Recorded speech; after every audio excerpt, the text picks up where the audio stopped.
Bismillahirrahmanirrahim. Assalamualaikum warahmatullahi wabarakatuh. Perkenalkan, nama saya Febiola Badruddin dari kelas 12 MIA 3. Bab 3, Wirausaha Produk Budidaya Unggas Petelur. Bagian A, Perencana Usaha Budidaya Unggas Petelur. Nomor 1, pemasaran. Keberhasilan wirausaha sangat ditentukan oleh peluang pasar dari produk yang dihasilkan. Sebelum memulai wirausaha, terlebih dahulu pelajari produk sejenis yang sudah ada di pasar. Agar produk yang dihasilkan dapat diterima oleh pasar, buatlah hasil produk budidaya menjadi lebih baik dari produk sejenis yang sudah ada. 2. Jenis-jenis unggas petelur. Unggas adalah jenis hewan yang termasuk ke dalam kelompok burung-burungan. Ciri-ciri unggas adalah bersayap, berbulu, berkaki, dan memiliki paruh. Berdasarkan produk yang dihasilkan, kita mengenal unggas petelur dan unggas pedaging. Unggas petelur adalah yang dipelihara untuk menghasilkan telur, sedangkan unggas pedaging adalah unggas yang dipelihara untuk menghasilkan daging. Jenis unggas petelur antara lain adalah ayam, bebek, itik, burung puyuh, dan angsa. Produksi. 3. Produk budidaya unggas petelur. Telur yang dihasilkan dapat langsung dikonsumsi dengan cara direbus atau digoreng. Telur juga digunakan sebagai bahan baku dalam industri berbagai jenis makanan, kue, dan roti. Selain itu, telur biasa juga diolah menjadi produk dengan nilai jual lebih tinggi seperti telur asin, yaitu telur itik atau bebek yang diasinkan. Telur juga dijadikan campuran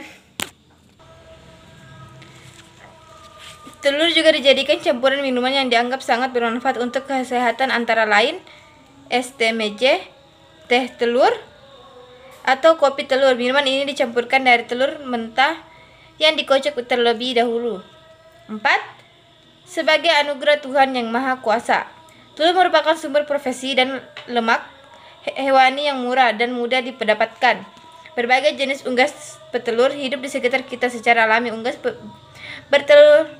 bertelur hanya untuk berkembang biak. Dengan membudidayakannya, unggas akan menghasilkan telur yang lebih banyak. Keberagaman jenis unggas yang dihasilkan telur sebagai bahan pangan manusia adalah rahmat yang Maha Kuasa kepada manusia, sehingga sudah seharusnya manusia mensyukuri nikmat yang diberikannya. Bagian B, perencanaan dan kegiatan budidaya unggas petelur. Secara peralatan yang dibutuhkan dalam budidaya unggas petelur terdiri atas kandang, bibit, vitamin, perlengkapan kandang, pakan, dan obat-obatan. Sebagai contoh teknik budidaya unggas akan dipelajari budidaya ayam petelur. Kegiatan budidaya ayam petelur meliputi penyediaan kandang, pemeliharaan, penyediaan bibit, panen, penyediaan pakan, dan pasca panen. Bagian C, perhitungan harga jual produk hasil budidaya unggas petelur. Harga jual produk adalah sejumlah harga yang dibebankan kepada konsumen yang dihitung dari biaya produksi dan biaya lain di luar produksi seperti biaya distribusi dan promosi. Biaya produksi adalah biaya-biaya yang harus dikeluarkan untuk terjadinya produksi barang. Unsur biaya produksi adalah biaya bahan baku, biaya tenaga kerja, dan biaya overhead. Biaya overhead secara umum, biaya overhead dibedakan atas biaya overhead, yaitu biaya yang jumlahnya tidak berubah walaupun jumlah produksinya berubah. Biaya overhead variabel yaitu biaya overhead yang jumlahnya berubah secara proporsional sesuai dengan perubahan jumlah produksi. Biaya yang termasuk ke dalam overhead adalah biaya listrik, bahan bakar minyak, dan biaya-biaya lain yang dikeluarkan untuk mendukung proses produksi. Jumlah biaya yang dikeluarkan tersebut menjadi harga pokok produksi atau HPP. Metode perhitungan harga produksi dapat dibuat dengan dua pendekatan, yaitu pertama, pendekatan yaitu full costing. Bagian A, full costing. Pendekatan full costing memperhitungkan semua unsur biaya produksi, yaitu biaya bahan baku, biaya tenaga kerja produksi, dan biaya overhead atau tetap dan variabel, serta ditambahkan dengan biaya non-produksi seperti biaya pemasaran dan biaya administrasi dan umum. B. Kedua, variable costing. Pendekatan variabel costing memisahkan perhitungan biaya produksi yang berlaku variabel dengan biaya hidup. Biaya variabel terdiri atas bahan baku, biaya tenaga kerja, produksi, dan overhead variabel ditambahkan dengan biaya pemasaran variabel dan biaya umum variabel. Biaya tetap terdiri atas biaya overhead tetap, biaya pemasaran tetap, biaya administrasi tetap, dan biaya umum tetap. Metode penetapan harga produk secara teori dapat dilakukan dengan 3 pendekatan, yaitu pertama, pendekatan pemerintah dan penawaran. Pendekatan pemerintah dan penawaran atau supply and demand approach dari tingkat permintaan dan penawaran yang ada ditentukan harga keseimbangan atau equilibrium price dengan cara mencari harga yang mampu dibayar konsumen dan harga yang diterima produsen sehingga terbentuk jumlah yang diterima sama dengan jumlah yang ditawarkan. Kedua, pendekatan biaya. Pendekatan biaya atau cost oriented approach menentukan harga dengan cara menghitung biaya yang dikeluarkan produsen dengan tingkat keuntungan yang diinginkan, baik dengan markup, pricing, dan break-even analysis. Ketiga, pendekatan pasar. Pendekatan pasar atau market approach merumuskan harga untuk produk yang dipasarkan dengan cara menghitung variabel-variabel yang mempengaruhi pasar dan harga seperti situasi dan kondisi politik, persaingan, dan sosial budaya. Bagian D, media promosi produk hasil budidaya unggas petelur.